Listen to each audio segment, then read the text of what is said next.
على أن لا نتفق. ضمان سير العدالة. اتفقنا. Vietnam War. The Vietnam War is a turning point.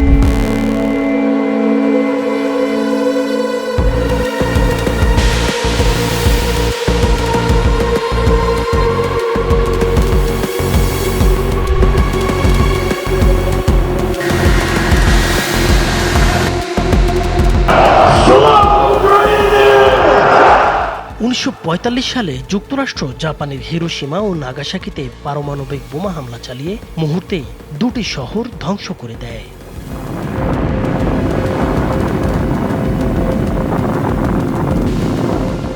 তাৎক্ষণিকভাবে প্রায় 1,20,000 মানুষ মারা যায়, যা কয়েক মাসে 2 লাখ ছাড়িয়ে যায়। এছাড়াও দীর্ঘমেয়াদে ক্যান্সার ও জন্মগত বিকলাঙ্গতায় ভোগে অসংখ্য মানুষ।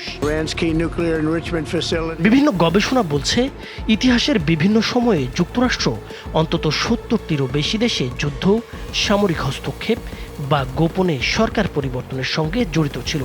এসব অভিযানে কোটিরও বেশি মানুষের প্রাণহানি হয়েছে এবং বহু রাষ্ট্রের অর্থনীতি ও সমাজ ব্যবস্থা ধ্বংস হয়ে গেছে। 1950 সালে শুরু হওয়া কোরিয়া যুদ্ধে যুক্তরাষ্ট্র দক্ষিণ কোরিয়ার পক্ষে সরাসরি অংশ নেয়। উত্তর কোরিয়া, চীন ও সোভিয়েত সমর্থিত বাহিনীর সঙ্গে ভয়াবহ সংঘর্ষে পুরো কোরিয়া উপদ্বীপ ধ্বংসস্তূপে পরিণত হয়। 3 বছরব্যাপী এই যুদ্ধে প্রায় 20 থেকে 30 লাখ বেসামরিক মানুষ নিহত হয়। যুক্তরাষ্ট্র উত্তর কোরিয়ায় 6,35,000 টন বোমা ফেলে, যার মধ্যে 32,557 টন ছিল ন্যাপাম, যা আগুনের মতো ছড়িয়ে পড়ে মানুষের শরীর পর্যন্ত পুড়িয়ে ভয়াবহ যন্ত্রণা ও মৃত্যু ডেকে আনে। উত্তর কোরিয়ার 18টি বড় শহরের 75 থেকে 90% ধ্বংস হয়ে যায়। এক মার্কিন জেনারেল পর্যন্ত স্বীকার করেন, কার্যত প্রতিটি শহর পুড়িয়ে দেওয়া হয়েছিল। চরম শীত, ফ্রস্টবাইট আর লাগাতার হামলায় বিপর্যস্ত হয়ে পড়ে 2 কোরিয়ায়। এই যুদ্ধ লাখো পরিবারকে চিরতরে বিচ্ছিন্ন করে দেয় এবং কোনো পক্ষই চূড়ান্ত জয় পায়নি। তবে এরপর দক্ষিণ কোরিয়ায় যুক্তরাষ্ট্রের স্থায়ী সামরিক উপস্থিতি গড়ে ওঠে এবং কোরিয়া বিভক্ত হয়ে শত্রুভাবাপন্ন অবস্থায় আজও দাঁড়িয়ে আছে।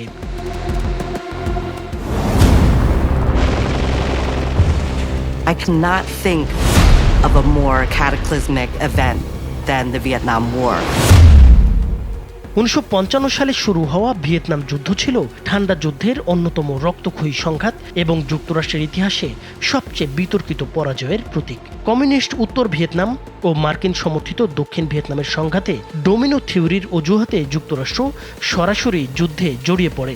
এই যুদ্ধে 70 লাখ টনের বেশি বোমা ও এজেন্ট অরেঞ্জ ব্যবহার করে বিশাল বনভূমি ও কৃষিজমি ধ্বংস করা হয়।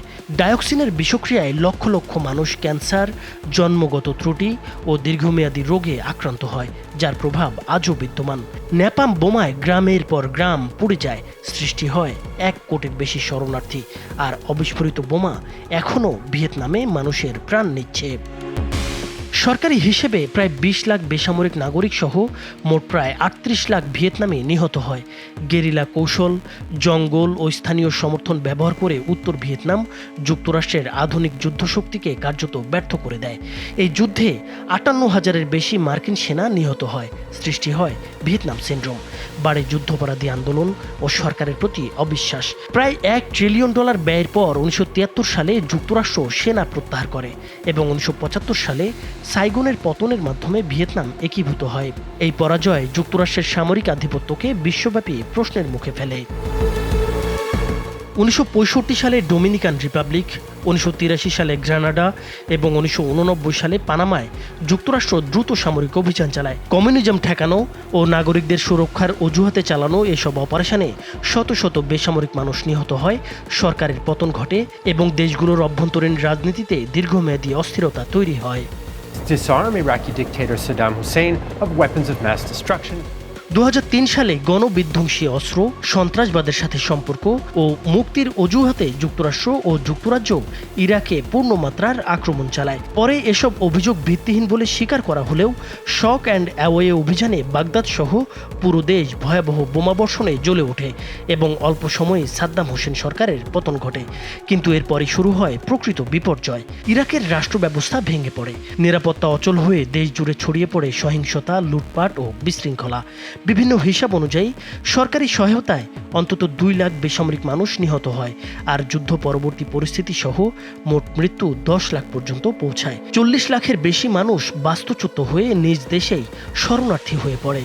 across unprotected borders. পরবর্তীতে ইরাকি তেলের খনিগুলোতে মার্কিন কোম্পানিগুলোর নিয়ন্ত্রণ প্রতিষ্ঠা এই যুদ্ধের গোপন উদ্দেশ্য নিয়ে প্রশ্ন তোলে। নতুন শাসন ব্যবস্থায় স্থিতিশীলতা আনতে ব্যর্থ হলে সুন্নি শিয়া বিভাজন গৃহযুদ্ধের রূপ নেয় এবং এই বিশৃঙ্খলা থেকে উত্থান ঘটে আইএসআইএস-এর।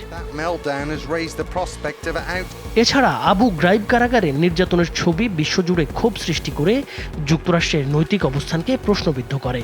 অবশেষে 2011 সালে যুক্তরাষ্ট্র সেনা প্রত্যাহার করলেও রেখে যায় ভেঙে পড়া রাষ্ট্র, বিভক্ত সমাজ ও দীর্ঘস্থায়ী অস্থিরতা, যা পুরো মধ্যপ্রাচ্যের ভারসাম্য বদলে দেয়।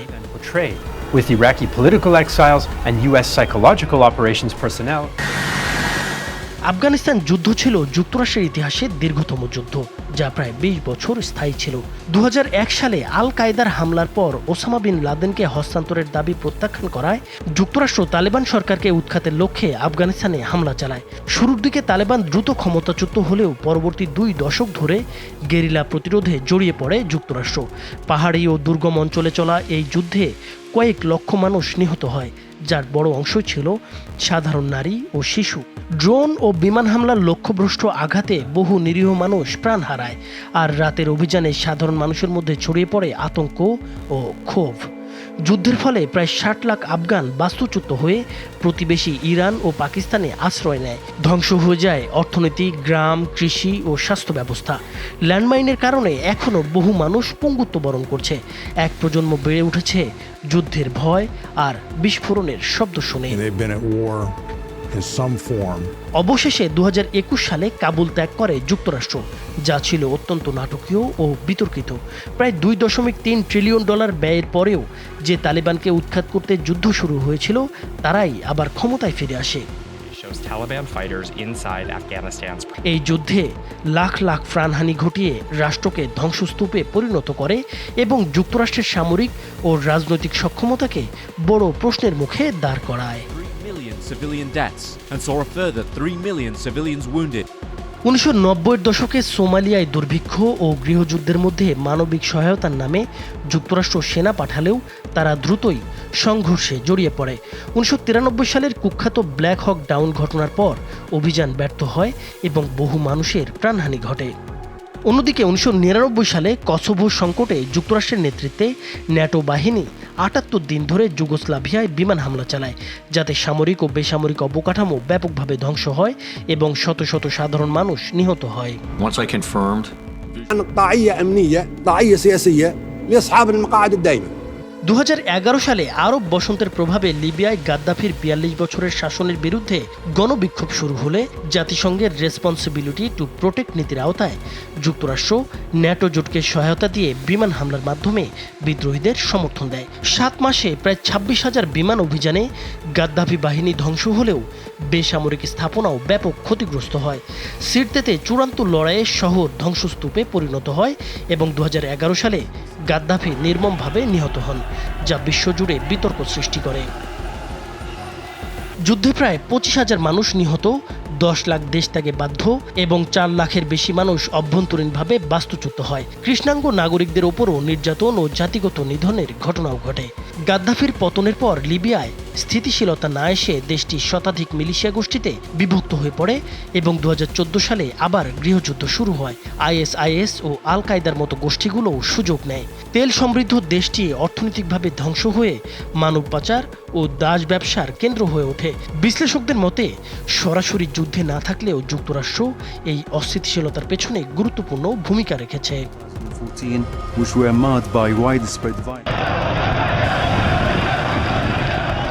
2011 সালে আরব বসন্তের প্রেক্ষাপটে শুরু হওয়া সিরিয়া যুদ্ধ আধুনিক ইতিহাসের অন্যতম দীর্ঘ ও জটিল মানবিক বিপর্যয়ে পরিণত হয়। বাশার আল আসাদের শাসনের বিরুদ্ধে বিক্ষোভ থেকে শুরু হয়ে এটি দ্রুত আঞ্চলিক ও বৈশ্বিক শক্তির প্রক্সি যুদ্ধে রূপ নেয়। যুক্তরাষ্ট্র একদিকে বিদ্রোহীদের সমর্থন দেয়, অন্যদিকে কুর্দি বাহিনীর সঙ্গে মিলে আইএসআইএস-এর বিরুদ্ধে অভিযান চালায়। রাসায়নিক অস্ত্রের ব্যবহার, কারাগারে নির্যাতন এবং প্রায় 5 লক্ষাধিক মানুষের মৃত্যু এই যুদ্ধকে আরও ভয়াবহ করে তোলে। শরণার্থী সংকটে সিরিয়ার অর্ধেক জনসংখ্যা বাস্তুচ্যুত হয়। অবশেষে 2024 সালের ডিসেম্বরে তুরস্ক সমর্থিত বিদ্রোহীদের ঝটিকা অভিযানে আলেপ্পো, হামা ও হোমস পতনের পর রাজধানী দামেস্কেও হাতছাড়া হয়ে আসাদ সরকারের পতন ঘটে। 53 বছরের শাসনের অবসান ঘটিয়ে আসাদ রাশিয়ায় আশ্রয় নেয়। এই পরিবর্তনে ইরানের প্রভাব কমলেও রাশিয়ার ভূমিকা ও সিরিয়ার ভবিষ্যৎ স্থিতিশীলতা নিয়ে এখনও গভীর অনিশ্চয়তায় রয়ে গেছে। দ্বিতীয় বিশ্বযুদ্ধের পর শান্তির প্রতিশ্রুতি দেয়া হলেও বাস্তবতা বলছে বিশ্বের একের পর এক দেশে যুদ্ধ, হস্তক্ষেপ আর ধ্বংসের ছাপ রেখে গেছে যুক্তরাষ্ট্রের সামরিক উপস্থিতি। Nimitz, Halsey, Wainwright. সরাসরি যুদ্ধ বা আক্রমণ ছাড়াও যুক্তরাষ্ট্র অনেক দেশের সরকার বদলে দিয়েছে। এসব ক্ষেত্রে সিআইএর গোপন অপারেশন, অর্থনৈতিক চাপ এবং রাজনৈতিক সমর্থন ছিল মূল অস্ত্র। কাগজে কলমে এগুলোকে রাজনৈতিক পরিবর্তন বলা হলেও বাস্তবে এর মূল্য দিয়েছে সাধারণ মানুষ, হারিয়েছে জীবন, ঘরবাড়ি, ভবিষ্যৎ এবং অনেক ক্ষেত্রে পুরো একটি প্রজন্ম। 1954 সালে গুয়েতেমালায় সিআইএ সমর্থিত অভ্যুত্থানে গণতান্ত্রিক প্রেসিডেন্ট জ্যাকোবো আরবানেজকে উৎখাত করা হয়, কারণ তার জমি সংস্কার মার্কিন কোম্পানি ইউনাইটেড ফ্রুটের স্বার্থে আঘাত করেছিল। এরপর শুরু হয় 36 বছরের রক্তাক্ত গৃহযুদ্ধ। জাতিসংঘের কমিশনের রিপোর্ট অনুসারে প্রায় 2 লাখ মানুষ নিহত বা গুম হয়, যাদের 83% ছিল আদিবাসী মায়া। They wanted it to feel like a domestic uprising. 1981 থেকে 83 সালে সাইলেন্ট হলোকাস্ট নামে পরিচিত গণহত্যায় গ্রাম পুড়িয়ে দেওয়া হয়, ধর্ষণ ও শিশু হত্যার ঘটনা ঘটে। সেই ক্ষত আজও গুয়েতেমালার সমাজে রয়ে গেছে। কঙ্গোর স্বাধীনতার স্বপ্নদ্রষ্টা প্যাট্রিস লুমুম্বাকে সিআইএর নীল নকশা ও আইজেন হাওয়ার প্রশাসনের মদতে নির্মমভাবে হত্যা করা হয়। খনিজ সম্পদের নিয়ন্ত্রণ ও সোভিয়েত প্রভাব ঠেকানোর অজুহাতে তাকে সরিয়ে ক্ষমতায় বসানো হয় স্বৈরশাসক মোবুতুকে। 3 দশকের লুণ্ঠন ও দুর্নীতিতে কঙ্গো পঙ্গু হয়ে যায়। আজও দেশটির অস্থিরতার মূলে সেই পশ্চিমা হস্তক্ষেপের ছায়া স্পষ্ট। 1964 সালে ব্রাজিলের গণতান্ত্রিক প্রেসিডেন্ট জুয়াও গুলার্টকে হঠাতে যুক্তরাষ্ট্র অপারেশন ব্রাদার স্যাম চালায়। সামরিক অভ্যুত্থানের পর আলসিও নেভেরো ক্ষমতায় এলে হাজার হাজার রাজনৈতিক বিরোধীকে কারারুদ্ধ ও গুম করা হয়। পরের 2 দশক ধরে ব্রাজিলে চলতে থাকে স্বৈরশাসকদের এই জুলুম নির্যাতন। ওয়াশিংটনের নীরব সমর্থন ও অর্থনৈতিক সহায়তায় এই অন্ধকার অধ্যায় আজও ব্রাজিলের গণতন্ত্রের কলঙ্ক হয়ে আছে।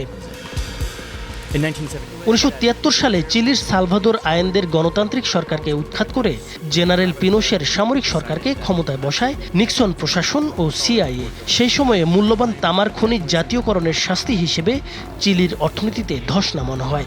পিনোশের 17 বছরের শাসনে হাজার হাজার মানুষ গুম হয়, নির্যাতিত হয় এবং অপারেশন কন্ডোরের মাধ্যমে পুরো লাতিন আমেরিকায় রাষ্ট্রীয় সন্ত্রাস ছড়িয়ে পড়ে। ইন্দোনেশিয়ার প্রেসিডেন্ট সুকার্নোর সমাজতান্ত্রিক ঝোঁক ঠেকাতে সিআইএ সরাসরি জেনারেল সুহার্তোকে মদত দেয়। মার্কিন দূতাবাস থেকে সরবরাহ করা তালিকা ধরে 5 লাখ থেকে 10 লাখ মানুষকে কমিউনিস্ট সন্দেহে হত্যা করা হয়। জাভা ও বালির নদী লাশে ভরে যায়। এই গণহত্যা জেনারেল সুহার্তোর 3 দশকের স্বৈরশাসনের পথ প্রশস্ত করে। আজও সেই আর্তনাদ বিচারহীন রয়ে গেছে।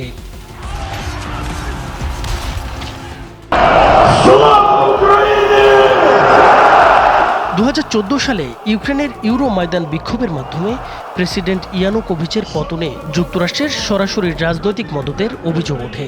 এরপর ক্রিমিয়া দখল ও দনবাস যুদ্ধের ধারাবাহিকতায় 2022 সালে পূর্ণমাত্রায় রুশ আগ্রাসন শুরু হয়। ফলে লাখ লাখ মানুষ হতাহত ও কোটি মানুষ বাস্তুচ্যুত হয়। একটি স্বাধীন দেশ ইউক্রেন আজ ধ্বংসস্তূপে পরিণত হয়েছে।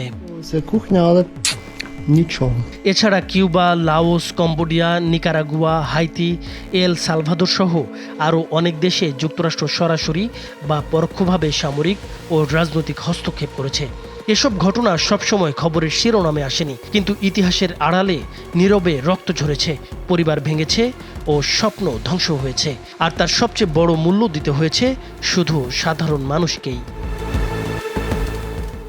It's a long walk to face the wrath of American justice for Nicolas Maduro and his 2026 সালের 3 জানুয়ারি হঠাৎ করেই এক অভিযানে যুক্তরাষ্ট্র কারাকাস থেকে প্রেসিডেন্ট নিকোলাস মাদুরো ও তার স্ত্রীকে আটক করে নিউ ইয়র্কে নিয়ে যায়। পরবর্তীতে ভেনেজুয়েলার তেল সম্পদের নিয়ন্ত্রণ নেয়ার ঘোষণা এই পদক্ষেপকে আরও বিতর্কিত করে তোলে।